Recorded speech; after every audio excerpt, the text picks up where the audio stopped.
Good morning friends. स्वागत आहे तुमचं आजच्या प्री मार्केट रिपोर्टमध्ये. तर मग चला सुरुवात करूयात आजच्या मार्केट रिपोर्टला आणि जाणून घेऊयात की आज मार्केटमध्ये काय होऊ शकतं ते. मित्रांनो, सगळ्यात सुरुवातीला जाणून घेऊयात US मार्केटबद्दल. US मार्केट हे काल फेल झालं आहे, पडलं आहे आणि त्यामध्ये फार व्हॉलेटिलिटी होती काल. म्हणजेच 100 पॉईंट वरती खाली अगदी सहज फिरत होतं मार्केट. परंतु असं होण्यामागं कारण काय? कारण हे असं बऱ्याच दिवसांमधनं घडलेलं आहे. तर जे फेडचे रेट कट्स जूनमध्ये होणार आहेत, तर त्याची पॉसिबिलिटी ही कमी झालेली आहे. आता तुम्ही म्हणाल असं अचानक का झालं? तर हे अँटिसिपेशन असतं, कारण personal consumption data as expected आलेला आहे की जो काल होता. आणि आज फेड चेअरमॅन जो आहे, तर त्याची आज मीटिंग आहे आणि आज ते पुन्हा काहीतरी स्टेटमेंट करतील. मग आज जर त्यांनी कन्फर्म स्टेटमेंट केलं की जूनमध्ये रेट कट आम्ही करू, तर मार्केट शूटअप होईल पुन्हा एकदा. आणि जर त्यांनी असं स्टेटमेंट केलं की जूनमध्ये आम्ही जे काही रेट कट्स करणार आहोत, तर त्याची एवढी काही आम्हाला घाई नाही आहे, तर असं जर स्टेटमेंट जर केलं, तर मग मात्र सगळ्या जगातल्या सगळ्या मार्केटसाठी ते थोडंसं पॅनिक आहे. तर मग जनरली काय असतं की जेव्हा मार्केट चांगलं चालू असतं, तेव्हा ते एकदम स्ट्रिक्ट स्टेटमेंट करतात की जेणेकरून मार्केट खाली यावं, आणि जेव्हा मार्केट खराब परफॉर्म करत असतं तेव्हा ते चांगलं स्टेटमेंट करतात जेणेकरून मार्केट वर जावं. परंतु बरेचसे जे ॲनालिस्ट आहेत त्यांचं असं म्हणणं आहे की जर आता फेडने जर रेट कट केले नाहीत, तर याचा इम्पॅक्ट असा होऊ शकतो की US मध्ये रिसेशन येऊ शकतं, कारण लोक खूप वैतागलेले आहेत एवढ्या हायर इंटरेस्ट रेटला, आणि बिझनेसेस जे आहेत तर चांगले परफॉर्म त्याच्यामुळे करू शकत नाहीत, कारण त्यांना कमी व्याजदरावरती लोन मिळत नाही. आता पाहूयात की आज फेडचे चेअरमॅन काय करतायत ते, कारण हे अँटिसिपेशन आहे मार्केटचं तिथल्या, आणि त्याचा इम्पॅक्ट आपल्यावरती थोडाफार आज नक्कीच होऊ शकतो.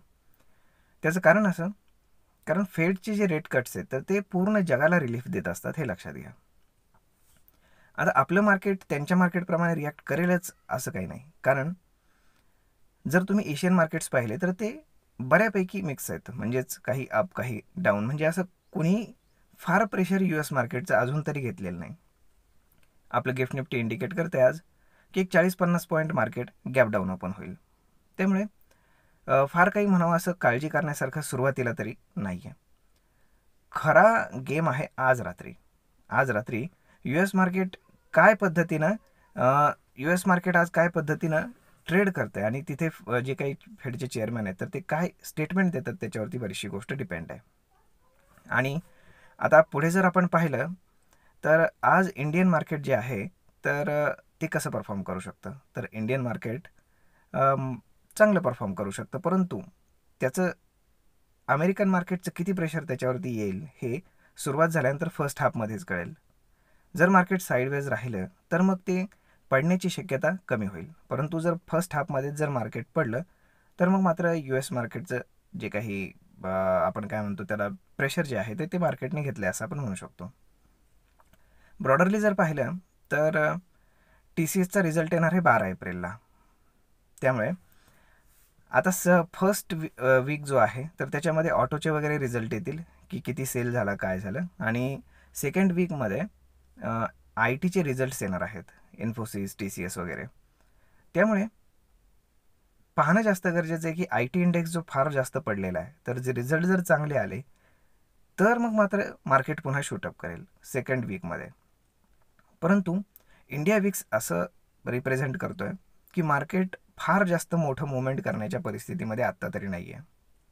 जसं की 1000-2000 पॉईंट खाली पडेल किंवा वरती जाईल अशी काही परिस्थिती नाही आहे. जर तसं असेल तर इंडिया विक्स हा आपल्याला तसं इंडिकेट करत असतो.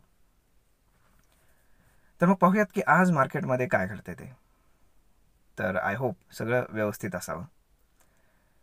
तर मग मित्रांनो, आजचा हा व्हिडिओ, ही माहिती तुम्हाला ट्रेड करण्यासाठी, इन्व्हेस्टमेंट करण्यासाठी नक्कीच उपयोगी पडत असेल असं माझं मत आहे.